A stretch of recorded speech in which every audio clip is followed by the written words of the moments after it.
ये है आजमगढ़ के कुकड़ीपुर सठियाओं में विस्तार में फैला क्रॉस वैली इंटरनेशनल स्कूल।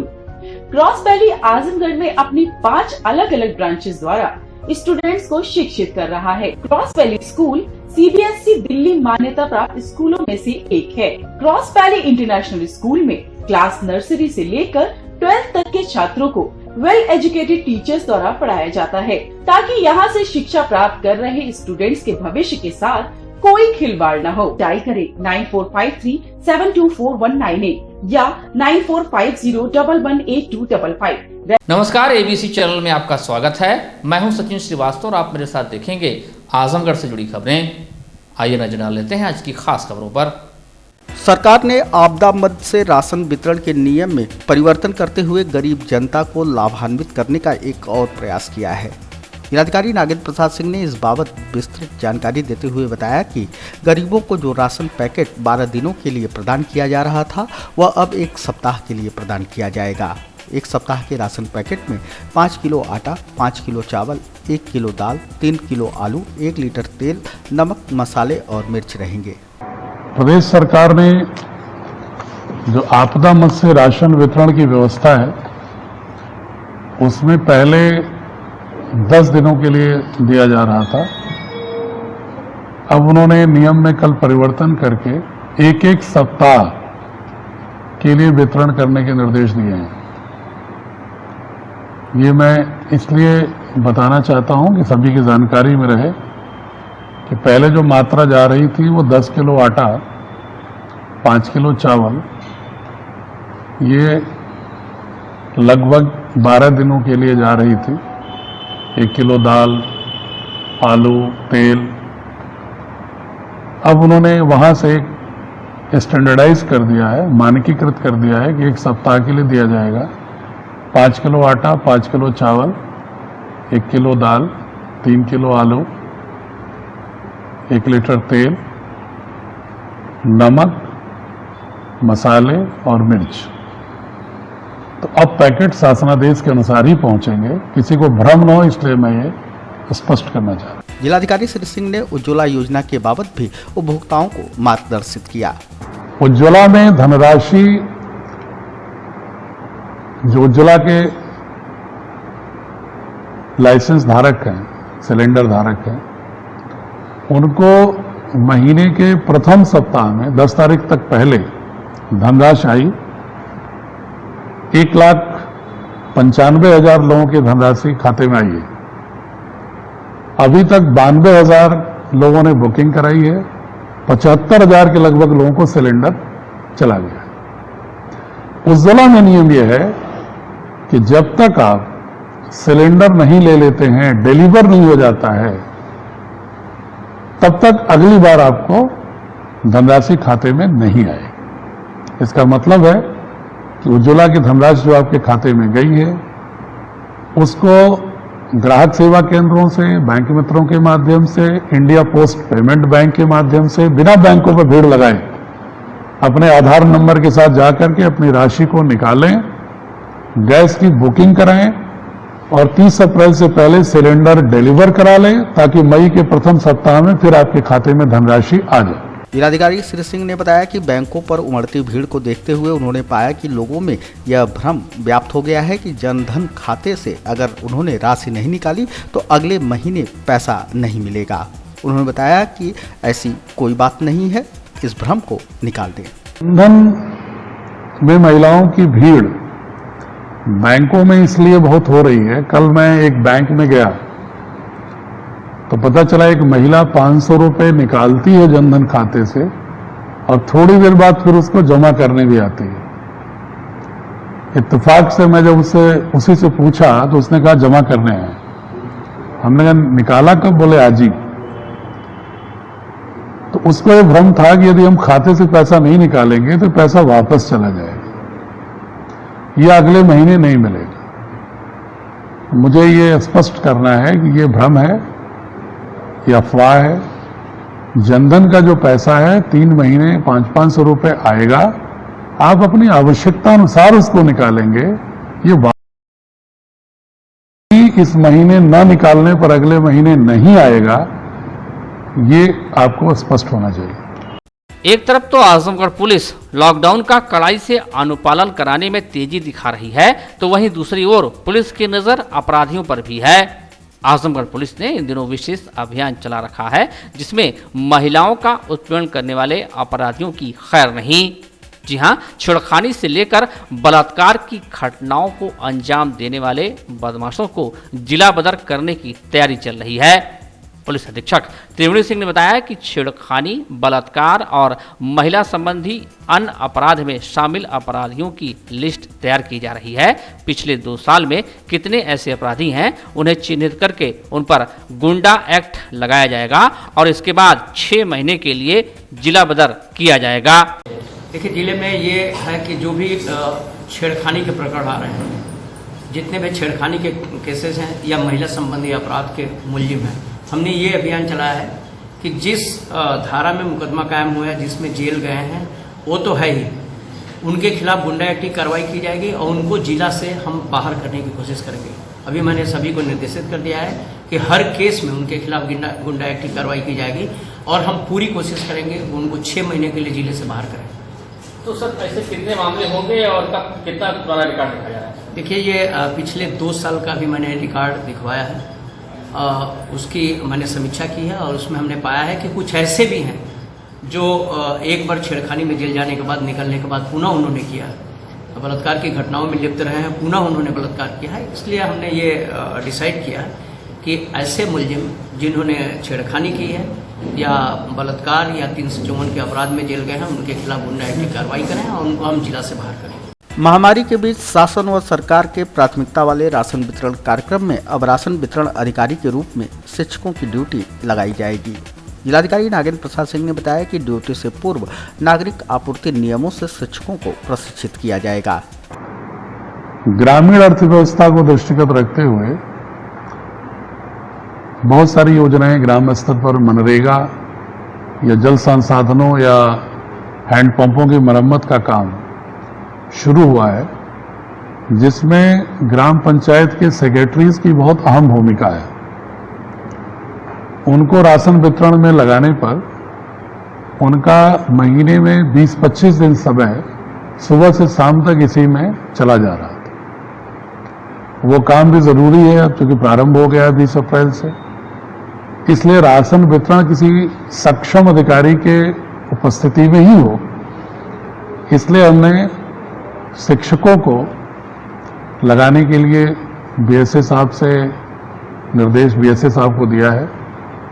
ये जरूर उनको निर्देश दिया है कि जो भी शिक्षक लगाएं वो यथासंभव पुरुषों को लगाएं। महिलाओं के यदि लगाते हैं तो ऐसी महिलाओं को लगाएं जो अपने वाहन से पहुंचती हैं, सक्षम हैं, या जिनके 5 साल से कम उम्र का बच्चा नहीं।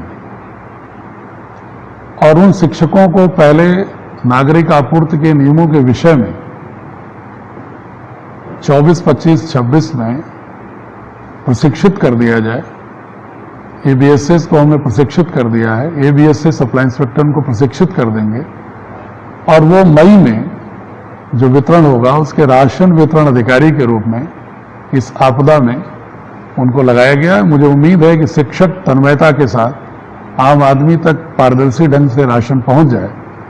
इस कोविड-19 के महामारी के रोकथाम और इस महायुद्ध में अपनी ऊर्जा को एक सकारात्मक रूप से लगाएंगे और आम आदमी तक राशन पहुंचवाने में मदद करेंगे। जिलाधिकारी श्री सिंह ने बताया कि विद्यार्थियों की सुविधाओं व पढ़ाई को देखते हुए सरकार के निर्देश पर पुस्तकों की दुकानें खोली जाएंगी, लेकिन दुकानदारों द्वारा किताबें घर तक पहुंचाई जाएंगी। विद्यार्थियों को पढ़ाई लिखाई में सुविधा की दृष्टि से ऑनलाइन सिस्टम पहले से ही चल रहा है। भारत सरकार ने एक छूट की श्रृंखला में विद्यार्थियों के लिए पुस्तकों की दुकानों को भी छूट दिया है। हमने आज जितने भी थोक विक्रेता पुस्तकों के यहाँ पर हैं, सबकी एक बैठक बुलाई और ये तय किया है कि दुकान तो खुलेगी, लेकिन जो भी सप्लाई होगा वो होम डिलीवरी होगी। कोई भी विद्यार्थी या अभिभावक दुकान तक लेने नहीं जाएगा। उनके टेलीफोन नंबर्स हम रिलीज कर रहे हैं, आप उनसे फोन करके जो ऑर्डर करेंगे उनको हम होम डिलीवरी के लिए अलाउ कर रहे हैं, वो होम डिलीवरी कराएंगे। जिलाधिकारी श्री सिंह ने विद्यालय संस्थाओं संचालकों को स्पष्ट निर्देश दिया है कि वे किसी भी छात्र छात्रा को अप्रैल मई जून की फीस लॉकडाउन अवधि में देने के लिए बाध्य नहीं करेंगे और न ही विलंब शुल्क, बस शुल्क, पेनाल्टी आदि लगाएंगे। इसके साथ ही किसी छात्र छात्रा का नाम भी नहीं काटेंगे। ये भी निर्देश समस्त विद्यालयों को भेजा गया है कि किसी भी छात्र छात्रा से या उसके अभिभावक से जो अप्रैल मई जून की फीस एडवांस में ली जा रही थी या कोई ट्रांसपोर्ट का जो संभावित या पूर्व से कोई एरियर रहा हो, पहले हमने 30 अप्रैल तक उस पर रोक लगाई थी। अब ये लॉकडाउन पीरियड तक, जब तक लॉकडाउन चलेगा तब तक कोई भी विद्यालय बाध्य नहीं करेगा जमा करने के लिए और न ही इस आधार पर कोई विलंब शुल्क लगाएगा, न ही किसी छात्र छात्रा का नाम काटेगा और न ही कोई पेनल्टी लगाएगा। वहीं दूसरी तरफ जिला विद्यालय निरीक्षक डॉक्टर विनोद कुमार शर्मा ने बताया कि जनपद के सभी सरकारी माध्यमिक विद्यालयों में ऑनलाइन माध्यम से ई लर्निंग शुरू कर दी गई है। विगत 22 मार्च से ऑनलाइन कक्षाएं संचालित हो रही हैं।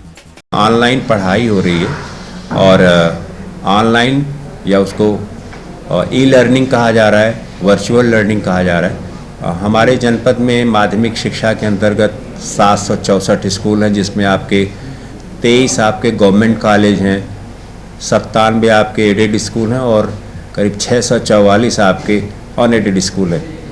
तो जैसा कि गवर्नमेंट ने निर्णय किया है और बड़ी खुशी की बात है कि हमारे जनपद में 22 मार्च को ही जिलाधिकारी महोदय द्वारा ई लर्निंग की शुरुआत कर दी गई थी और जिलाधिकारी महोदय के स्तर से 6 स्टेप का सुझाव मार्गदर्शन बच्चों को जारी कर दिया गया था कि आप कैसे दीक्षा ऐप लोड कर सकते हैं, आप ई पाठशाला के माध्यम से पढ़ सकते हैं। उसके साथ साथ डीएम साहब के आदेश पर जीजीआईसी में पूरा मैंने पिछले लगभग 20-22 दिन से विषय विशेषज्ञों के साथ बैठ करके सोशल डिस्टेंसिंग का ध्यान रखते हुए हमने कंट्रोल रूम, जो हमारा परीक्षा का कंट्रोल रूम था, उसमें इंटर में फिजिक्स, केमिस्ट्री, बायो, इंग्लिश इत्यादि सब्जेक्ट का, उसी तरह से हाई स्कूल का पूरा हम लोगों ने लेसन प्लान बनवाया। अप्रैल में हमारा जो आपका शैक्षिक कैलेंडर है उसके हिसाब से अप्रैल महीने में एवरेज एक विषय का 2 चैप्टर आता है। हम लोगों ने 2-2 चैप्टर का लेसन प्लान बनाया, उसमें बच्चों को टिप्स दिए। उसमें हमने जो संभावित प्रश्न होते हैं, multiple choice question, short type question, long question, उसको दिया। फिर हमने विषय विशेषज्ञों के मोबाइल नंबर दिए कि आप अपनी डाउट क्लियर कर सकते हैं। तो बच्चे हमारा स्कूल हम जोड़ लिए हैं, हमारे 2300 गवर्नमेंट स्कूल हमसे जुड़ चुके हैं। उनके टीचर को कहा गया है कि सबसे बड़ा रोल इसमें प्रिंसिपल और टीचर का है कि प्रिंसिपल टीचर को बताएं। और हमने जो मैटर भेजा है जिले से, वो विषयवार मैटर है, उस मैटर को भेजा गया है बच्चों को। उदाहरण के लिए मान लीजिए हम फिजिक्स के प्रवक्ता हैं और 60 बच्चों को हम पढ़ाते हैं डीएवी इंटर कॉलेज में, तो हमारे 60 बच्चे में से मुझे लगता है कि ये मोबाइल का ज़माना है, या तो बच्चे के पास मोबाइल होगा या उनके पेरेंट का होगा। तो उस मोबाइल नंबर को हमारा जो विषय का प्रवक्ता है वो मोबाइल में व्हाट्सएप ग्रुप बना करके जोड़ ले और जो मैटर जिले से जा रहा है या जो ऐप से लोड कर रहे या जो अपना खुद टीचर बना सकते हैं, बना करके बच्चों को भेजें। और फिर प्रतिदिन सुबह 8 बजे से लेकर के 2 बजे तक 1.5 2 घंटे का टाइम टेबल बना था। उस टाइम टेबल में बैठ करके बच्चे से बात करें, उनको बताएं कि जो हमने भेजा था आपने उसका कितनी पढ़ाई करी है और उनसे बच्चों से फीडबैक लें और इसी तरह से मैं मई महीने का 2 लेसन का और मैं अभी बनवा रहा हूँ पाठ्य सामग्री, वो भी भेज रहा हूँ। तो कुल मिला के मैंने 31 मई तक की तैयारी कर ली है ऑनलाइन पढ़ाई के लिए। और इसके लिए मैंने जनपद में आपने देखा होगा कि अभी एक कंट्रोल रूम बनाया है जिसमें कुछ स्टाफ लगे हैं और ब्लॉकवार लगे हैं। हर स्कूल के प्रधानाचार्य से हम लोग बात कर रहे हैं कि आप स्कूल चलाते हैं, आप प्रिंसिपल हैं, आप लेक्चरर हैं, आपका दायित्व है सरकार के साथ कदम से कदम मिला के चलिए और आपको पढ़ाना ही होगा, क्योंकि लॉकडाउन में बच्चे घर पर हैं। ऑनलाइन पढ़ाई के अलावा का और कोई रास्ता नहीं है। फीडबैक लिया जाएगा और इसके परिणाम अच्छे आएंगे और जो एकदम काम नहीं करेंगे उनको आवश्यक कार्रवाई भी की जाएगी। वहीं उन्होंने यह भी जानकारी दी कि बोर्ड परीक्षाओं की उत्तर पुस्तिकाओं के मूल्यांकन के बाबत शासन से अभी कोई निर्देश नहीं प्राप्त हुआ है। जनपद आजमगढ़ में 4 मूल्यांकन केंद्र हैं, शिबली और JGIC, सठियाओं और DAV इंटर कॉलेज।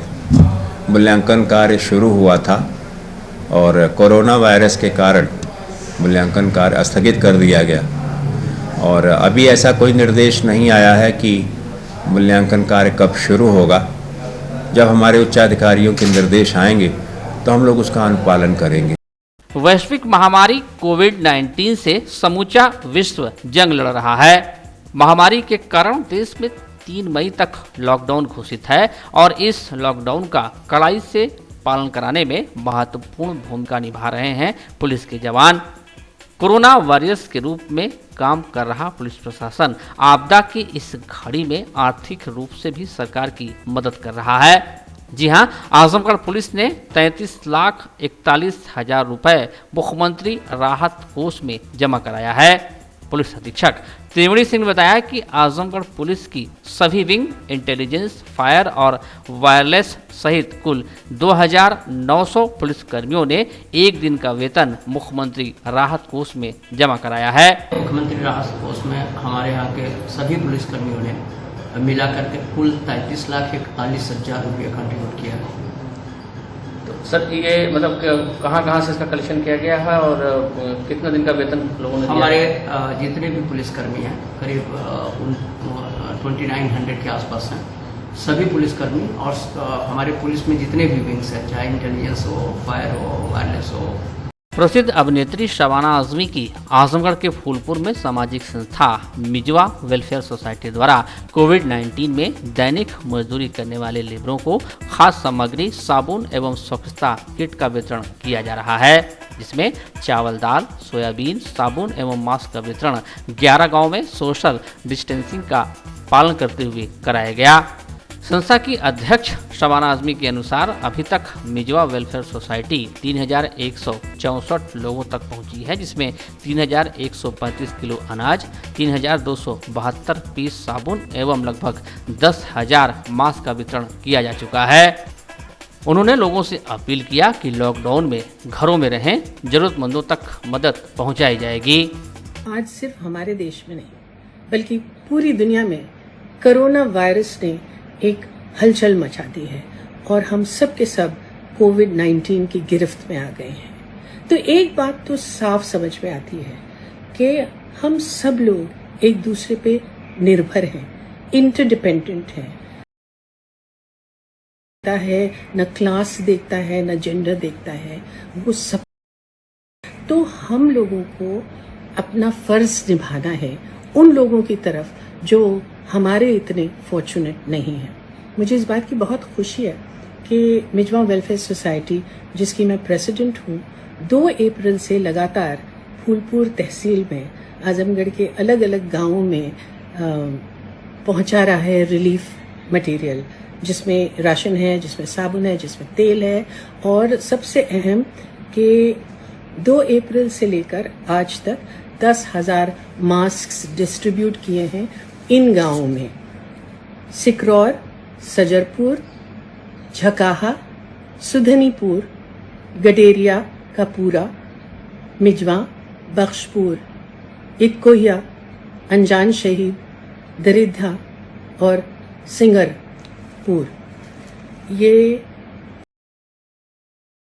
बहुत सारे लोग जो इस में जिन्होंने हमारा हाथ बटाया है, फाइनेंशियली हमारी मदद की है, उनकी वजह से। लेकिन मैं सबसे ज़्यादा शाबाशी देना चाहती हूँ अपनी टीम को, अपनी मिजवा की टीम को, जिसमें विनोद पांडे जो हमारे सीईओ हैं, आशुतोष त्रिपाठी जो हमारे डेप्यूटी मैनेजर हैं, लल्लन, बहुत सारे लोग, और उन तमाम लड़कियों को और औरतों को जो हमारे सेंटर में काम करती थी, अब उनके पास कोई काम नहीं है, तो वो खुद होके उन्होंने ये मास्क बनाए हैं और तैयार किए हैं।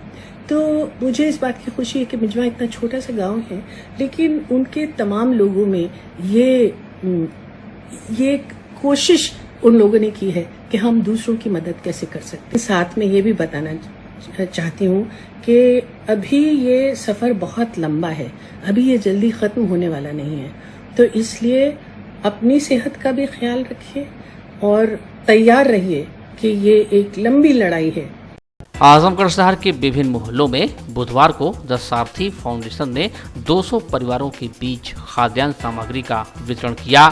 संस्था द सारथी फाउंडेशन के अध्यक्ष अंशु कुमार गुप्ता ने बताया कि यह संस्था ज्योति निकेतन स्कूल आजमगढ़ के 2005 बैच के छात्र छात्राओं द्वारा बनाई गई है। सभी छात्र छात्राओं ने अपनी इच्छा के अनुसार धनराशि एकत्रित कर राशन के वितरण में सहयोग प्रदान किया है। संस्था के सदस्य विभिन्न शहरों एवं देशों में विभिन्न पदों पर कार्यरत हैं। कोरोना महामारी में अपने शहर के गरीब और जरूरतमंदों की मदद के लिए सब आगे आए हैं।